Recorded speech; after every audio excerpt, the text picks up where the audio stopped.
안녕하세요. 주설라의 박형균 목사, 유경재 목사, 김상현 목사입니다. 네, 오늘 벌써 9번째 시간을 저희가 갖게 되는데요. 오늘은 저희 설교 나눔하기 전에 먼저 광고 말씀을 좀 드리겠습니다. 저희가 주설라 이렇게 모임하면서 성도님들의 동참을 간절히 좀 저희가 원하고 있거든요.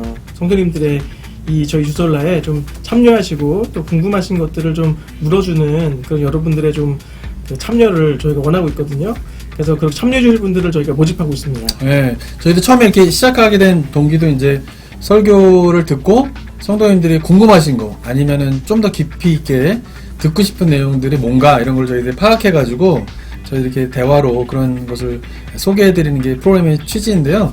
그래서 성도님들의 이렇게 의견이 굉장히 중요합니다. 근데 보통 이렇게 몇몇 분들한테 같이 동참해주세요 하니까 되게 겁내하시더라고요. 쑥스러워하시죠. 네, 쑥스러워하고 저는 할 얘기가 별로 없는데요. 뭐 이렇게 하는데 중요한 거는 저희가 이게 그 촬영하기 전에 저희 목사님들끼리 이렇게 한 1시간 정도를 이렇게 서로 대화하는 시간 같습니다. 그때가 좀 대화가 이제 풍성한데 그때 참여하셔가지고 그냥 저희들하고 같이 여러 가지 이제 신앙적인 이야기를 나누다가 그 가운데 이제 좋은 내용들만 정리를 해가지고 저희들이 촬영을 하고 있거든요. 그래서 편하게 질문하시고 그다음에 오셔가지고 저희들하고 신앙적인 대화를 나눈다라는 생각으로 참여를 해주시면은 좋을 것 같습니다. 네, 아주 은혜로운 시간입니다. 좀 많이 참여해 주시면 감사하겠습니다. 네.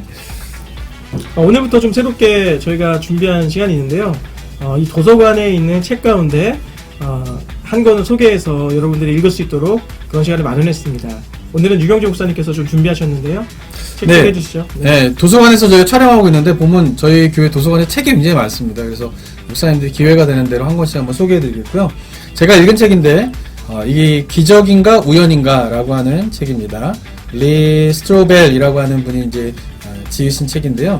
이 책은 뭐냐면 이 리 스트로벨이라고 하시는 분이 기자였어요. 기자. 그래서 시카고 트리뷴에서 편집부장 같이 이제 법률자문 부장도 하시고 오랫동안 이제 저널리스트셨는데 15년 가까이. 근데 이분이 이제 무신론자였어요. 근데 무신론자였던 분이 아내가 윌로우 크릭 철치에 다니게 되면서 함께 윌로우 크릭에 가게 되면서 2년 동안 치열하게 예수님이 정말 누구인가에 대해서 묻게 됩니다. 그래서 결국은 이제 신학교를 가시고 목회자가 되신 분인데 이분의 책의 특징이 뭐냐면 이 책의 특징이 뭐냐면은 저널리스트로서 인터뷰 형식으로 이제 기록이 되어 있습니다. 그래서 여기서 보면은 미국에서 유명한 무신론자들을 만나고요.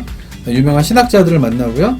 그리고 기적을 체험한 사람들을 만나서 책을 쓰는데 지루하지 않게 인터뷰 형식으로 되어 있어요.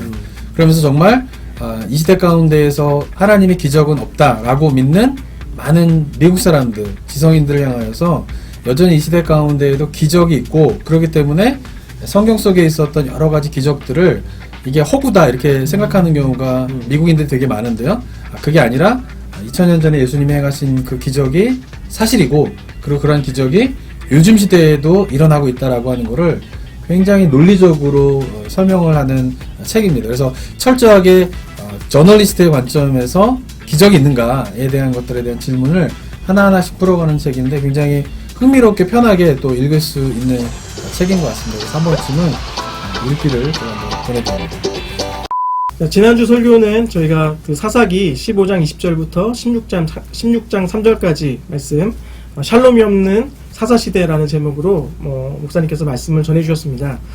다시 한번 그 설교에 대한 그 포인트를 좀 짚어주시면 좋을 것 같은데요. 목사님 말씀해 주시죠. 네, 설교를 통해서 제가 옆에서 첫 번째는 왜 삼손에게 이렇게 하나님의 능력이 임하게 되는가 이런 의구심들이 좀 있을 것 같은 게 포인트가 되겠고요. 두 번째는 뭐냐면은 삼손의 생애를 보면은 결국 이렇게 문제로 깊은 수렁으로 빠져가는데 그 원인이 다른 데 있지 않고 삼손 스스로에게 있었다라고 하는 거죠. 탐욕에 관련된. 근데 그것이 많은 사람들의 모습이다. 이 시대를 살아가는 그런 내용이고요. 마지막으로는 하나님의 은혜조차도 자신의 욕망을 이루기 위해서 사용하게 되는 인간의 죄성의 모습이 얼마나 지독한가. 그것을 우리가 어떻게 인식하고 그것을 해결할 수 있는가에 대한 내용을 가지고 좀 성도님들과 나누려고 했는데요. 전달이 잘 되는지 모르겠습니다. 지난 설교 이렇게 들으면서 목사님께서 말씀 처음 시작하실 때의 예화를 하나 말씀하셨잖아요. 그 에스키모 늑대 사냥에 대해서 말씀하셨는데 저 설교를 준비하면 사실 그 예화 찾기 굉장히 맞아요. 쉽지가 않더라고요. 네. 어떻게 그 에스키모 늑대 사냥을 생각하시게 되셨어요? 저도 이제 예화가 좋은 예화 하나가 있으면 설교를 이렇게 무슨 내용을 전달하려고 하는가가 되게 클리어지기 때문에 예화를 잘 찾고 싶은데 쉽지가 않아요. 그래서 근데 제가 원래 이제 설교를 통해서 좀 찾고 싶었던 예화는 뭐냐면은 우리 주변 사람들의 삶의 모습 속에서 여러 가지 계속 힘든 일이 벌어지는데 그 원인이 결국은 자신에게 문제가 있는데 그것을 깨닫지 못하고 이게 주변 탓을 많이 하는 경우가 있거든요.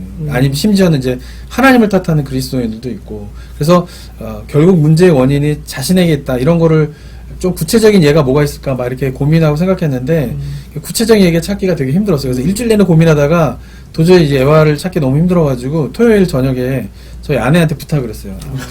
같이 좀 찾아보자. 그래서 막 아내도 인터넷으로 찾아보고 저도 막 찾아보다가 아내가 찾아줘가지고 예, 그래서 좀 얘기하고 싶었던 내용과 맞는 예화를 좀 하게 되었다라고 하는 거죠. 근데 어쨌든 얘기하고 싶었던 건 주변에 좀 자신의 욕심 때문에 뭔가 이렇게 삶이 좀 문제가 생기고 뭐 그런 내용들이 좀 없다 이런 예화들 좀 있으면 좀 좋을 것 같아요. 주변에 혹시 목사님 네. 그 예화 설명해 주시면서 그 늑대의 그 탐욕적인 부분이 저한테 굉장히 인상적이었거든요. 네. 그런 탐욕적인 부분들을 생각해보면서 저의 과거를 좀 돌아보게 됐는데 제가 그 학사나 석사 그 전공이 사실 방송 쪽이고 커뮤니케이션이에요. 그러다 보니까 이제 프로그램들을 다양하게 다뤄야 되는데 그쵸. 여러 컴퓨터 프로그래밍, 컴퓨터 예, 프로그래밍. 프로그램들을 다양하게 다뤄야 되는데 그러다 보니까 사야 돼요. 공짜가 없어요.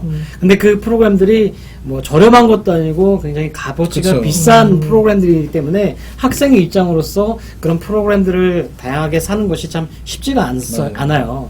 그래서 이제 그 프로그램들을 얻는 방법인데 그 방법이 뭐냐면 어둠의 경로죠. 그러니까 네. 사람과 사람 사이에서 아주 적은 돈으로 이제 많은 프로그램들을 가질 수 있는 혹은 무료로 가질 수 있는 그 어둠의 경로 정품을 P2P 정품을 사이트. 사는 게 아니라 정품이 아닌 네. 사제죠. 네. 혹은 누가 정품을 가지고 사제처럼 만든 거를 P2P 사이트에 올렸는데 한때는 제가 이제 여러 프로그램들을 다루다 보니까 많은 것들을 그 어둠의 경로로 다 이제 휩쓸었죠. 그래서 제 그 하드디스크가 1TB인데 그 1TB에 많은 그 프로그램들이 공짜로 그 어둠의 경로를 통해서 얻은 것들이 굉장히 많았었어요. 필요한 것도 네. 아닌데. 네. 필요 이상의 것들이 네, 제 맞아요. 하드디스크에 엄청나게 많았죠. 하루는 또 제가 또 마음속에 두고 있었던 그 프로그램을 그 어둠의 경로로 봤었죠. 그래서 그거를 아주 적은 값으로 이제 물론 그 당시에는 저에게는 큰 값이었죠. 사실 몇십 불, 몇백 불 였으니까 사실 그게 몇천 불짜리거든요. 근데 몇백 불로 그 어둠의 경로를 통하여서 얻을 수 있는 좋은 기회가 와서 그렇게 받았죠. 근데 알고 봤더니 사기였던 거죠. 이런 모습을 보면서 참 이미도 사용할 수 있는 충분한 프로그램이 있음에도 불구하고 저의 탐욕적인 부분으로 그런 안 좋은 결과까지 초래한 그런 에스키모의 그 늑대 사냥과 같은 모습들을 이 설교를 통해서 한번 잠시 돌아보게 되어졌던 것 같습니다. 맞아요.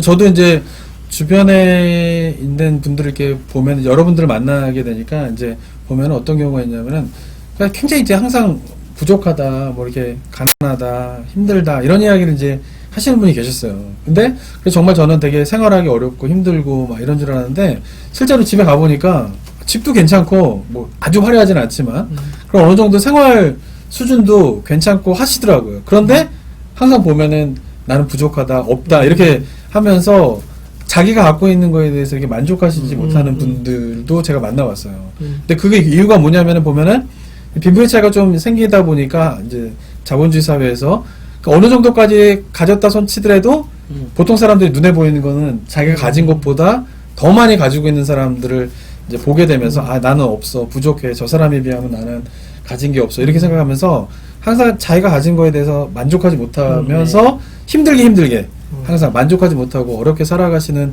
분들의 경우도 좀 종종 있는 것 같아요. 그런 경우도 좀 이런 예가 아닐까 생각을 좀 하게 보게 됩니다.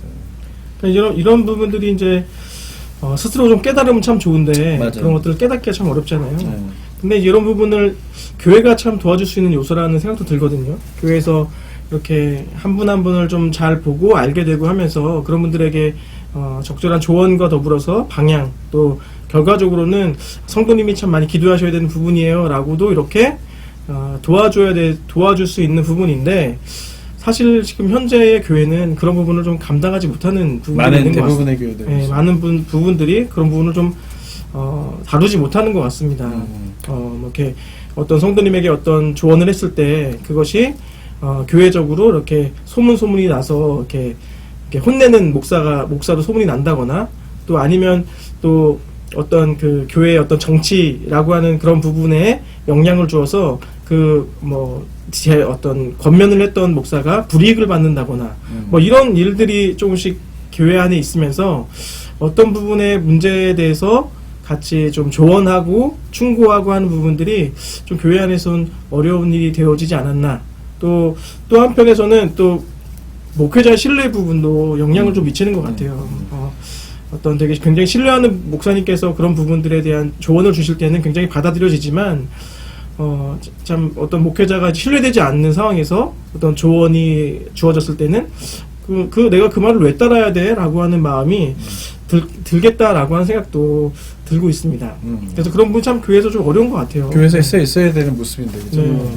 그래서 보면은 이제 교회 안에서 그 신뢰가 많이 무너졌을 때가 있는데 그 신뢰가 무너지면서 서로서로의 그 존중도 없고 배려도 없는 모습들이 참 많이 있는 것 같아요. 그러다 보니까 존중도 없고 배려도 없다 보니까 서로서로 이야기를 터놓고 마음껏 드러내서 할 수 있는 상황도 아니고 그러다 보니까 공감도 안 되고 그런 관계 형성이 참 어려움이 있는데 우리가 그리스도인으로서 신앙 안에서 참 이런 모습들이 있어야 되지 않나 생각이 들어요. 그러니까 존중도 하고 배려도 하고 그 안에서 정말 그리스도인으로서 풀어나갈 그 부분에 있어서 공감하면서 그리스도인의 그 성숙한 비결을 이루어야 하지 않을까 저는 생각을 한번 해보게 되네요. 만약에 진짜 그런 것 같아요. 인생 살아가면서 내가 잘못한 거에 대해서 본인이 깨닫기 되게 힘들잖아요. 누군가가 만약에 나한테 당신은 이런 부분들이 당신이 힘들게 하고 있습니다라고 조언해 줄 수 있는 사람이 있고 또 만약에 내가 그것을 받아들일 수 있는 그런 관계를 형성하고 있다면 인생은 성공한 거 아닌가. 근데 보통 그런 관계를 형성하는 게 쉽지는 않은 것 같아요.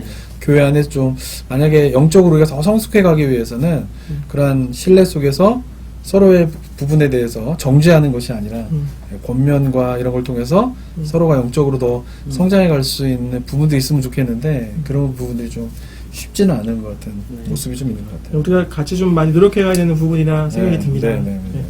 좀 다음 주제로 넘어가서요. 설교를 들으면서 조금 궁금한 부분들이 있었는데요. 삼손의 인생을 보면 삼손은 계속해서 자기의 눈에 보이는 대로 행동하고 또 자신의 욕심을 따라서 이렇게 생활을 하는데 그럼에도 불구하고 계속 삼손에게 그 강력한 하나님의 영이 일하시고 또 힘이 부어졌단 말이에요. 이것을 좀 우리가 어떻게 해석할 수 있을까요? 네, 저도 이제 설교 때 잠깐 이제 다루긴 했는데 저는 이제 삼손의 시대 가운데에서는 하나님의 뜻을 펼칠 만한 사람이 너무나 없기 때문에 어쩌면은 삼손이라고 하는 인물을 통해서 하나님께서 이제 극약 처방을 하신 것이 아닌가라고 생각을 하는 거예요. 근데 보면 말도 안 되는 사람인데 그 삼손에게 하나님께서 능력을 부어주심으로 말미암아 정말 말도 안 되는 능력을 행하시잖아요. 근데 그를 통하여서 이스라엘 백성들에게 좀 그 삼손의 모습에서 드러나는 능력을 하나님이 주신 거다. 그러니까 이것은 또 너희에게도 부어질 수 있는 능력이다. 그러니까 제발 좀 블레셋의 집에서 편하게 있지 말고 좀 블레셋과 싸우려고 일어나라 라고 하는 좀 하나님의 외침이 아니었을까라는 생각이 좀 드는 거죠. 그래서 삼손의 능력을 보면서 이스라엘 백성들도 저런 힘을 주시는 하나님이라면 그리고 저 사람이 하나님의 능력을 경험한 지도자라면 우리가 힘을 합쳐서 블레셋과 싸우자라고 좀 일어나기를 좀 하나님께서는 원하셨는데 결국 사사기에서 보면 이스라엘 백성들이 그렇게 블레셋 사람들과 싸우려고 하나님의 능력을 의지하여서 일어나지 못하는 그런 영적으로 완전히 죽어있는 모습을 보여주는 안타까운 시대이다라고 볼 수가 있는 거죠. 그렇게 하나님께서 삼손에게 능력을 주시고 이스라엘 백성들에게 깨우침을 요청하시는 그런 이미지 속에서 많은 것들을 생각해 볼 수 있겠지만 어쩌면은 이스라엘 백성들이 그 삼손의 그 타락한 모습, 탐욕적인 모습, 이방 여인과 함께 동침하는 모습들을 보면서 이스라엘 백성들이 그 삼손의 모습을 보면서 실망해서 그런 것은 아닐까 한번 생각해 보게 되네요. 그렇게 생각할 수도 있겠을 것 같아요. 근데 저는 이제 느끼는 건 뭐냐면은 삼손의 시대에서는 이스라엘 백성들이 삼손이 블레셋 여인과 결혼하려고 하고 뭐 기생과 하룻밤을 보내려고 하는 거에 대해서 별로 이상하게 생각하지 않았을 거예요. 왜냐하면 이스라엘 백성들도 똑같이 그렇게 생활하고 있기 때문이죠. 어쩌면은 사사임에도 불구하고 삼손이 블레셋 여인과 결혼하려고 하고 기생과 하룻밤을 보내려고 하는 것은 그 당시에 보편적인 이스라엘 백성들의 모습이고 그게 전혀 이상하다고 느끼지 못했기 때문에 어쩌면은 삼손이 자연스럽게 블레셋 여인을 자꾸만 찾아가게 되고 기생과 하룻밤을 보내는 그런 삶의 모습이 계속적으로 반복되어지지 않았을까 싶은 생각이 좀 들어요. 그럴 정도로 그 당시에 이스라엘은 굉장히 영적으로 어두운 상태고 그래서 삼손의 리더로서의 그런 모습이 이상하다? 이렇게 느끼는 이스라엘 백성들은 별로 없지 않았을까라고 그럴 수 추측해 볼 수 네. 있는 것 같아요. 네. 또 하나 궁금한 게요. 네. 그 삼손의 모습을 보면서 그 하나님의 어떤 영이 임하고 또 큰 힘이 나타나고 능력이 나타나고 이런 것들을 보게 될 때 좀 오해하게 되는 게 성령 충만했다라고 그 장면을 우리가 볼 수 있을지 좀 그런 부분 좀 궁금하더라고요. 그렇죠. 그 하나님의 영이 임했다 보면은 이제 구약에서는 이제 성령 충만 이런 말이 없고 하나님의 영이 임했다 이게 이제 네. 신약적인 용어로 보면은 성령 충만인데 삼손의 경우를 보면은 하나님의 영이 임하여서 능력이 드러났다고 그게 신약에서 이야기하는 성령 충만이라고 보기는 힘든 것 같아요. 근데 많은 한국 교회에 계신 성도님들의 착각은 그거죠. 이게 능력이 임하면 성령 충만하다. 성령 충만하면 능력이다. 이렇게 같은 걸로 보는 네, 경우가 네, 좀 많이 있는데 성경을 보면은 성령 충만한 사람은 능력이 임합니다. 근데 능력이 임했다고 꼭 성령 충만함은 아닌 것 같아요. 왜냐하면은 제가 생각할 때는 성경에서 이야기하는 거는 성령 충만함은 결국은 성품의 변화이고 그런 일들이 같이 일어나야지 성령 충만함의 의미이기 때문에 성령 충만한데 성품이 변하지 않았다? 이건 말이 안 되는 것 같아요. 그래서 성령 충만함의 결국의 기준은 그 사람이 얼마나 성령 안에서 변화되었는가 이런 것들이 좀 기준이 되지 않을까. 그래서 저는 삼손의 모습은 하나님의 영이 임하여서 능력은 임하였지만 그것이 성령 충만함이다라고 보기는 좀 힘들다라고 좀 생각을 하게 됩니다. 그런 성령 충만과 능력에 대해서 이렇게 연관을 지으면서 우리의 가운데 그리고 많은 분들이 잘못된 인식을 갖는 것 중에 몇 가지가 있는데 그 한 가지 중에 두 가지 중에